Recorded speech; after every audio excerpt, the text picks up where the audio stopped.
Before we get any further, this video contains spoilers for The Mandalorian Season 3, Episode 6.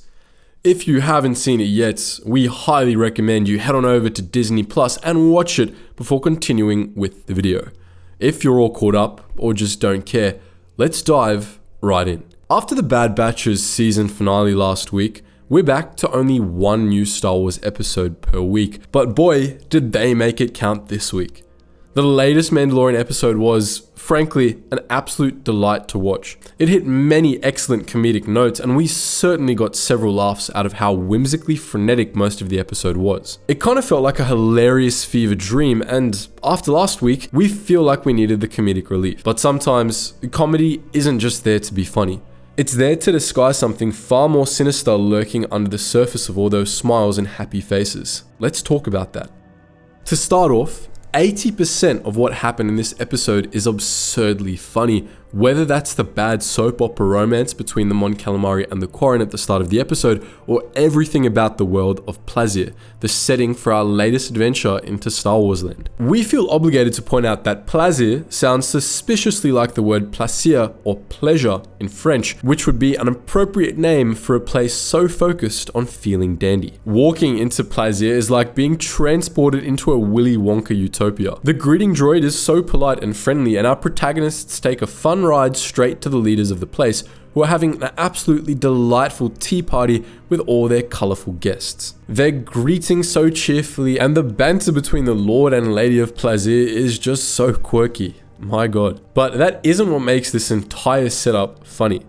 By itself, all this absurdity is trippy enough to get a chuckle, but what really sells it are Bo-Katan and Din Djarin's reactions. Usually, when something is this weird and wacky, all the characters are in on it. Instead, the two Mandalorians have no idea how to react to any of this, and it's hilarious. There are so many details throughout the episode that made us laugh, from seeing our beloved B-1 battle droids again, to Din managing to talk to the Ugnaughts, to Grogu having an absolute blast being pampered like the lady's purse chihuahua. The little guy had a blast while his guardians were dealing with murderbots, and he straight up helped her cheat at party games. And to top it all off, when the Mandos complete their mission, they are given the key to the city, and Grogu is knighted. The rewards come out of nowhere too. The lady just needs to ask for them, and a random sword and giant key are simply handed over like it's a regular Tongs Day. All in all, there was a lot to laugh at in this episode, and it was a lovely break from some of the more serious content we've been getting. It was almost delightful enough to distract us from the uglier undertones of this episode.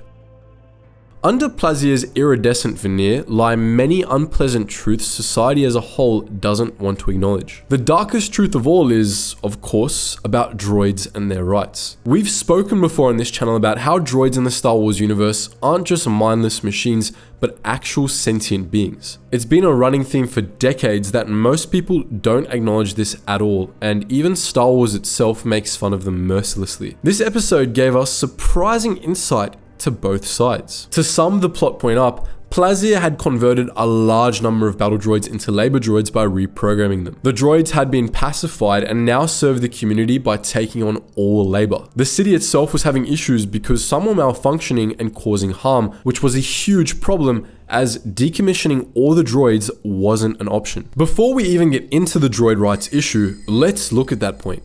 We're told to our faces that the people of Plazir voted against decommissioning the droids despite the deaths and property damage that had been caused, because without them, they would have to work.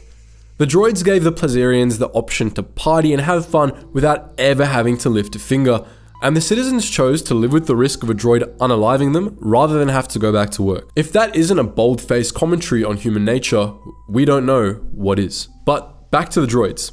We've discussed before that altering a droid's programming or using restraining bolts is something the droid is aware of. Reprogramming a droid doesn't make their sentience go away, nor does it create a completely new droid. What it does is give the droid new parameters to work within. However, the droid is aware of the change.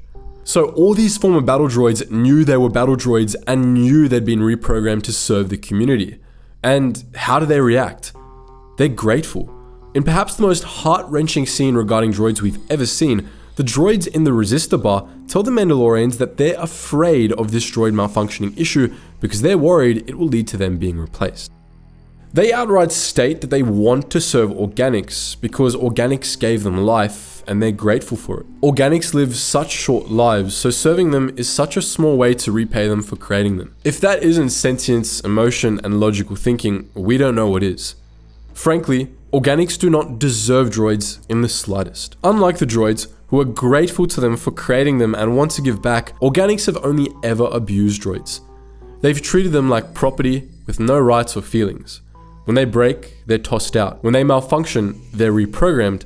And if they act out in the slightest, they get a restraining bolt they're continuously aware of while it gags them. Imagine a lobotomy patient knowing they got a lobotomy and being unable to do anything about their limited mental faculties. We've been on the droid side for a very long time, but this episode made us wish HK-47 had done a better job. But droid slavery is only one aspect of the dystopian nightmare. Throughout the episode, the horrors of war still linger very prevalently, just not in the way we used to. In the last 25 years, the galaxy has seen so much conflict. The Separatist Crisis was followed by the Clone Wars were followed by an evil empire spreading pain across the galaxy, and the Galactic Civil War was the cherry on top of the cake. Although all those wars are now behind them, their effects can still be felt on society because, frankly, the scars of war don't heal overnight, no matter how hard the New Republic may try to pretend they do. Throughout this episode, what we see are traces of hatred that war sowed throughout the people of the galaxy. The opening scene between the Quarren captain, her Mon Calamari paramour, and the Mandalorians was the first hint of what was to come. During the Clone Wars, the Quarren picked a quarrel with the Mon Calamari and it got ugly. Things did settle down, but even 20 years later, apparently, the idea of a Mon Calamari dating a Quarren is so anathema to the Mon Calamari that they sent mercenaries to bring their son back. This would have been a typical war romance story between two heroes from opposite sides, but the war is long gone. The hatred, however, is not. The same hatred is responsible for the main conflict in the episode as well, the droid malfunctions. The mastermind behind it all, Chief of Security, Commissioner Hellgate, was once a separatist. A true separatist, we might add. The ones that first stood up to the Republic's tyranny for ideological reasons. Hellgate admired Count Dooku and saw him as a visionary, much like Tawny Ames, governor of Desix, had in the Bad Batch. Hellgate had not bowed to the Republic nor to the Empire, and he was certainly not going to bow down to some noodly New Republic. But he had served Plazia's royal family for decades until the Lord came. The Lord of Plazia, who was a former Imperial. Hellgate's hatred ran so deep that he did everything he could to sabotage the utopia the Imperial was building. The citizens weren't struggling. If anything, we can probably agree that Plazia is disturbingly democratic. But Hellgate thought an Imperial could never be trusted, and so he risked his fellow countrymen's happiness to pick an old wound that had begun closing.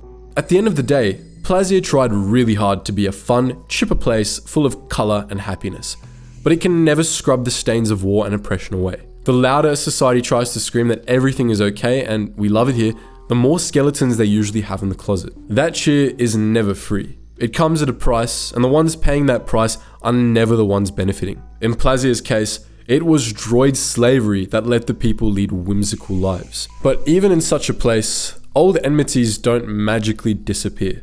That's why to us, this episode doesn't feel like a comedy.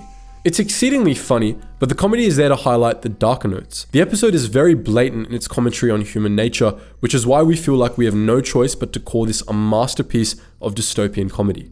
We lived, we laughed, we loved, but deep down, we felt called out. And isn't that what art is all about?